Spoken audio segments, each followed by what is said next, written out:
ज्याचे भाग्य चांगलं असेल त्याला आमच्या नामाचा छंद लागेल आणि त्याच्या मुखात सतत नाम जप असेल. आमच्या नामाची गोडी निर्माण होईल. ध्यानी मनी स्वप्नी ही नाम संजीवनी वदनी असेल. त्याला निरंतर सुखाची प्राप्ती होईल.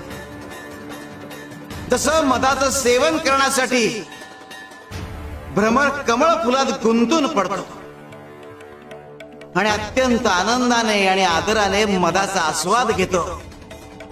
आमच्या भक्ताचे मन आमच्या नामाचे ध्यान लागून उच्च पातळीवर स्थिर होते. मन नामात एकाग्र होईल.